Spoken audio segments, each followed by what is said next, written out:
Hey everybody, it's Kelly. Welcome back to another episode of Ask a Therapist.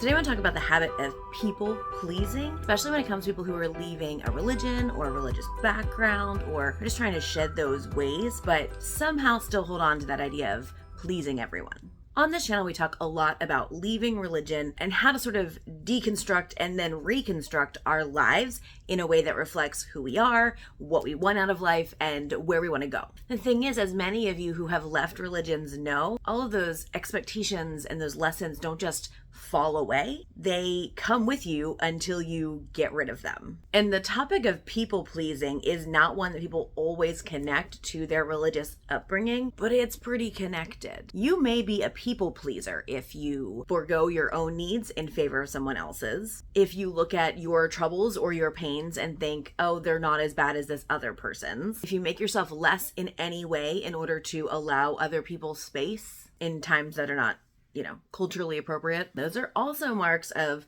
what most cultures subscribe as traits and the job of those who are socialized as women. The fact is, religious backgrounds and religious upbringing does play into this need to please other people. One of the first overt lessons that I learned as a child was the golden rule. Do unto others as you would have others do unto you. And I hated that rule. And I remember one time, became a big family joke after a while. I said to one of my parents, so why do I have to do that if no one else is doing that? And they thought it was so funny and blah, blah, blah. And I mean, like, out of the mouths of babes, I guess, did show one of the tenets of my life now, which is we can't always assume that other people are going to respond to our efforts in the way that we want them to.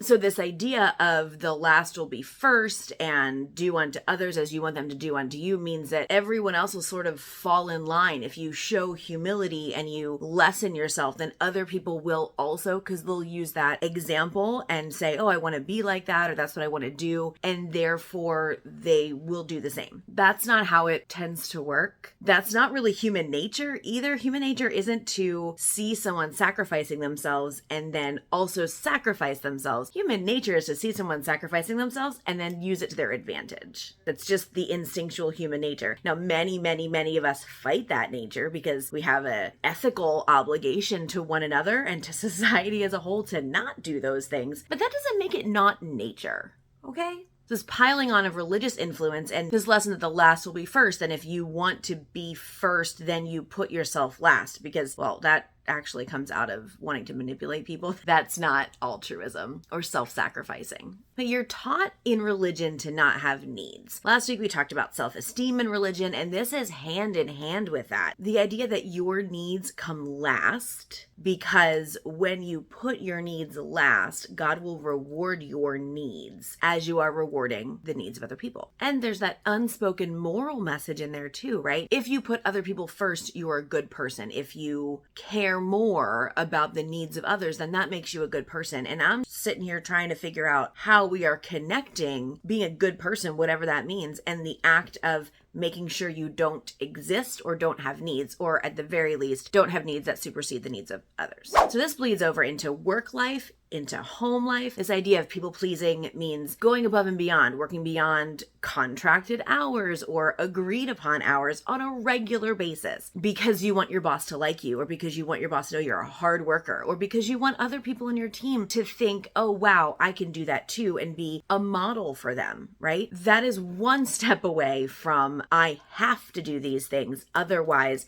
they won't perceive me in the way I need them to perceive me. And if we're just going from the job aspect, at that point, then you have absolutely shoved everything else in your world to the side for the opinions of these coworkers or these bosses. So this then leads into the just sort of eroding of your own identity. If your worth and your place in your work, in your family, because this happens at home too, in your group of friends, in a volunteer organization that you're part of, if your worth them is in what you do, then it's a very short step into you not having worth to them because the only thing they need you for is what you produce or how you relate or how you serve them. That's where your worth is to them. And I'm talking internal, really. This is the stuff happening internally. I'm not saying everyone else in your life is taking advantage of you. I'm saying that you internally start to assign your worth and your worthiness of relationship, of camaraderie, of support to what you have also done for others. And that plays out in lots of different ways. Maybe your friend's going through a really hard time at work and you decide not to talk about what's going on with you because you want them to know you're there for them. Or you decide not to talk about what's going on with you because it's not as bad as what's going on with them. If the measure of what's going on with you is only able to be taken in perspective with what's going on for other people, where do you fit in that equation? Where does your need fit? Where does your autonomy fit? Where does your opinion fit? It doesn't. That self-sacrificing agenda legitimately becomes sacrificing what you are and who you are. Or in the case of people who are coming out of religion and trying to figure that out, not being able to cultivate who they are. And this piece of people pleasing can be so intense, especially when you are leaving a religious background or when you are understanding your identity to be a member of the queer community. Those people you used to know and rely on and relate to. A lot of times they're not there anymore. And so you need to get a new support system. You need to cultivate new friendships. That alone can be exhausting, especially when you're trying to untangle all these things over here that are coming from that religion, right? So how you build those new friendships and how you go about creating that support system for yourself is a very individual thing. And I can do a video about that at some point if you'd like. Just let me know below. But the exhaustion level, the emotional toll that it takes to then take what shreds of you actually still have in place or have managed to pull together through your own hard work, that gets pushed aside when your needs get pushed aside, when your place gets pushed aside, when your worth gets pushed aside. It is not something that anybody knows about or cares about. And because of that, you're back in a place where you are last, you don't think you matter to the people around you, and you don't know how to get out of it, which feels a lot like the religion you came from, which also, because muscle memory and mind memory and difficulty of the world feels familiar, which stops people sometimes from getting out of it because that familiar filter feels comfortable sometimes. We get comfortable in those things that hurt us when we've been hurt by them a lot. Which then takes us to, how do we break the cycle? How do you break that need to self-actualize through the lens of someone else and start to self-actualize in yourself? Well, the first one is being aware of it. So congratulations, you watched this video, you're aware of it. The next one is setting boundaries. Give yourself a limit to things you say yes or no to. Like, I'm gonna say yes to 3 external requests outside of my family unit this month, and that's it. Boundaries need to be set in baby steps for you to be able to keep them up. I'm not talking about how they feel for everybody else around you. I don't actually care. I'm talking about of actually establishing and following that boundary. In order to do that, pick something that you know is breaching your boundary. A way to find out if something's breaching your boundary is your level of resentment to the thing. Whatever that resentment comes from, pay attention to those notes. Those things are things that will show you where your boundaries are being breached. And then pick one of those boundaries with friends, with work, with your kids, with your family of origin. Pick one of those boundaries that you're regularly allowing to be breached and reset them up in whatever way they need to look to be best for you.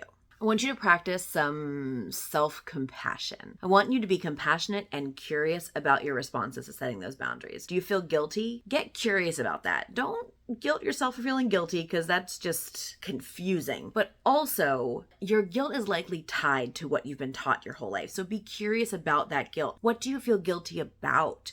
Are you worried about what they think of you? How do you think they might be thinking of you if you set this boundary? And why does that matter so much for you?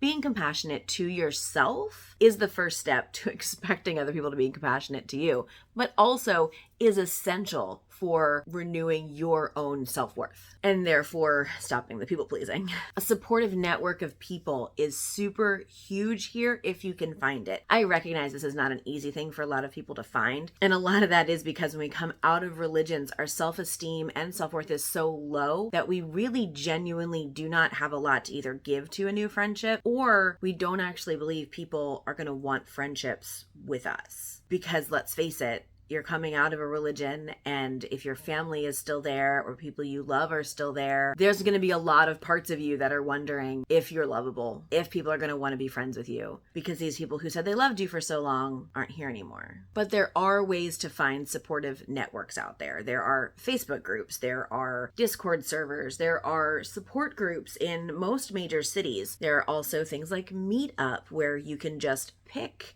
a thing that you like to do and find a meetup in your area where you can just meet people. You don't have to become best friends with them. The exposure to new people is really important when it comes to finding that supportive network for yourself. And then there's self-awareness. Be aware of your triggers. Be aware of those circumstances that make you go right back into that people-pleasing mindset. Maybe it's a deadline at work. Maybe it's authority figures in general, which wouldn't be shocking. Being aware of your tendencies, being aware of your habits of going above and beyond all the time just in general to please that authority figure. If you want to learn more about how religious trauma makes us interact differently with authority figures, go ahead and check this video out right here. I'd love to hear your thoughts, or you can check out our religious trauma playlist. That's it for today. Thank you so much for being here. I will see you all next time, and until then, take care of yourselves and each other.